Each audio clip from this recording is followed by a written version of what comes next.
Kembali lagi bersama saya Akbar Muhammad. Saya Raffi Akbar, Kembali lagi di Geodet Talk. Geodesi Talk. Di sini kita akan membahas tentang kebijakan one way polisi, di mana yang penjelasan awal akan diberikan oleh rekan saya. Raffi Akbar.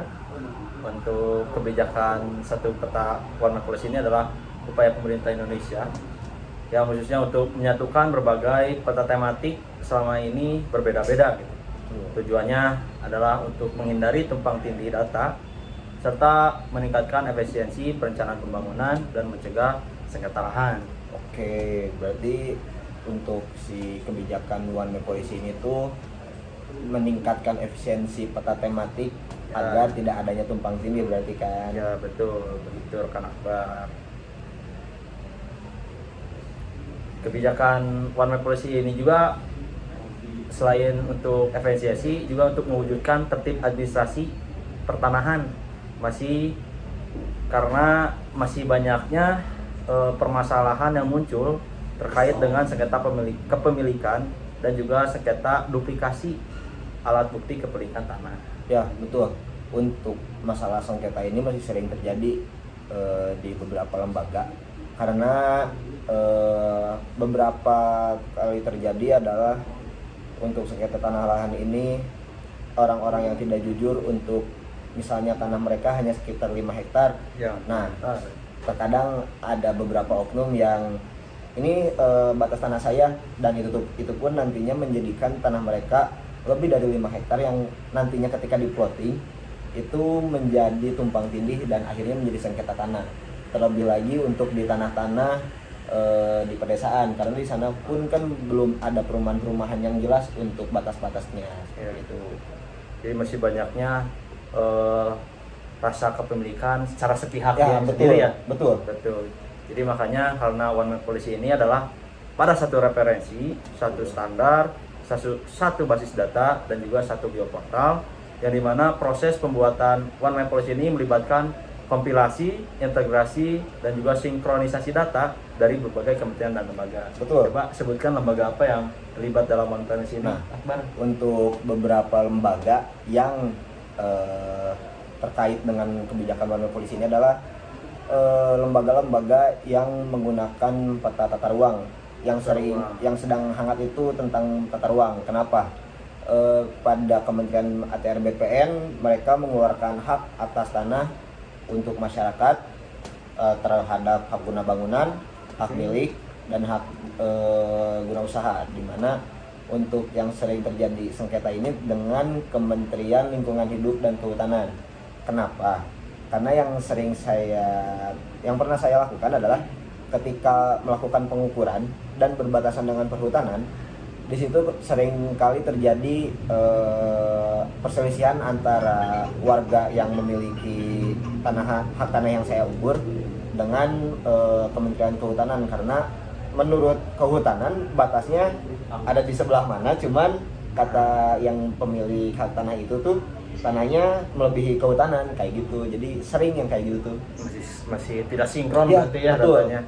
Tapi untuk pemerintahan ATR BPN juga sudah menekankan Ya, pentingnya betul. one way policy ini supaya untuk mengatasi ini masalah-masalah tumpang tindih yang sering terjadi di Indonesia. Ya. Tumpang tindih ini dapat mengakibatkan kesulitan dalam pemanfaatan lahan Betul. yang akan digunakan dan secara optimal lah istilahnya. Yang dimana pada intinya one way policy ini bertujuan untuk menyatukan referensi geospasial agar pengaturan penggunaan lahan lebih efektif dan terintegrasi. Betul nggak? Betul. Seperti itu tujuannya. Jadi dari Kementerian ATR BPN sudah pernah menekankan tentang masalah-masalah kebijakan one way polisi ini, atau yang orang-orang sebut biasanya peta tunggal. Peta tunggal ini kan berarti yang nantinya ada satu peta di mana isinya adalah basis data dari keseluruhan lembaga. Kenapa? Karena masih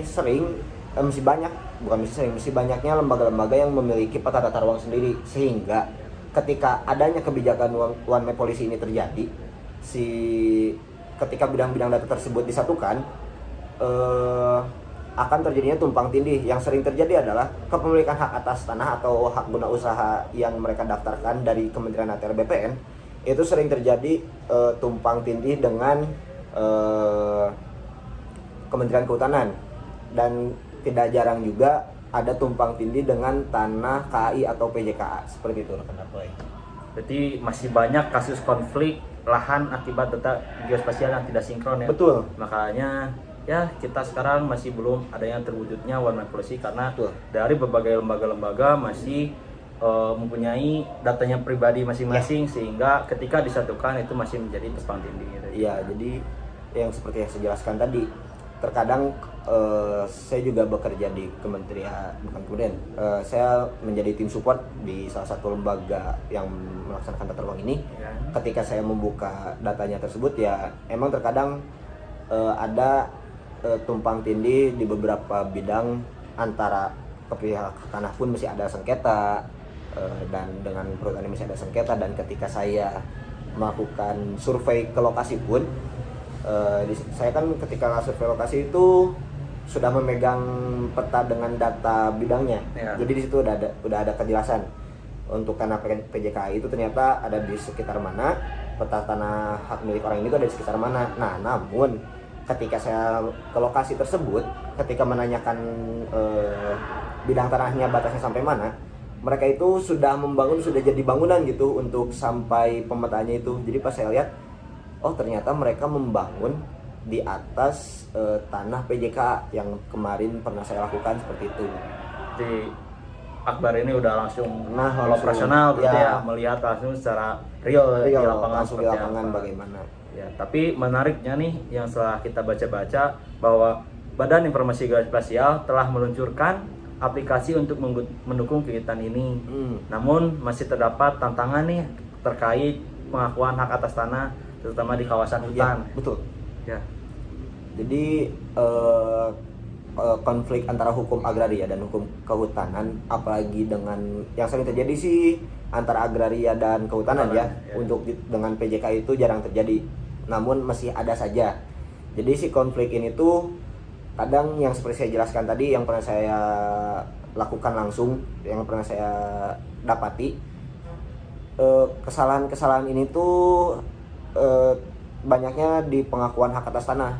Kenapa? Karena ya entah akan keserakahan atau apalagi itu, mereka itu langsung membangun dan kita pun tidak bisa mengiyakan bahwa hak atas tanah mereka pun di situ. Kita perlu juga kalau misalnya di desa, kita perlu nanya juga ke orang desa apakah benar tanahnya itu emang dari awal segitu dan emang sudah membeli dari PJKA, ataupun kita bisa melihat sejarah dari kepemilikan hak tanah di daerah tersebut.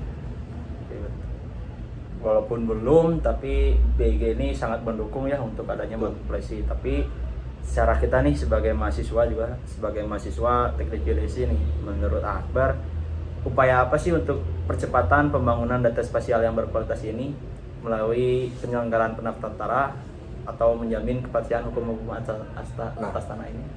Untuk di Kementerian Agraria ini, yang seperti yang kita tahu pada zamannya kepresidenan Pak Jokowi ini ya, melakukan kegiatan PTSL, pendaftaran tanah sistematis lengkap itu. Ya. Nah, di mana kegiatan PTSL ini itu sebenarnya juga untuk mendukung kebijakan one map policy, di mana agar seluruh bidang-bidang tanah yang dimiliki oleh warga ini sudah terpetakan langsung. Jadi tidak adanya lagi tumpang tindih lainnya seperti itu pada poin. Ya, berarti dengan adanya pendaftaran tanah ini otomatis semua orang atau lembaga itu punya sertifikat yang sudah terdaftar. Betul. Jadi tidak ada pengakuan ada hak dia sendiri. Ya, betul. Tapi sudah ada lembaga yang untuk mengatur pendaftaran. Nah, seperti itu. Ya. Mungkin pembahasan untuk one map policy ini kita cukupkan dulu ya, karena memang rumit untuk membahas hal ini karena emang harus adanya orang langsung dari kementerian tersebut ya untuk menjelaskannya. Dorongan langsung dari lembaga ya. Betul. Ya, kita di sini dari mahasiswa untuk melakukan ya baiknya seperti apa, terus upayanya nanti seperti apa, nanti kita akan majukan dalam ide-ide kita mungkin ya nanti. Baik, mungkin cukup sekian dari pembahasan kali ini. Ada tambahan? Cukup dari saya. Penutupan. Sekian dari kami. Wassalamualaikum warahmatullahi wabarakatuh.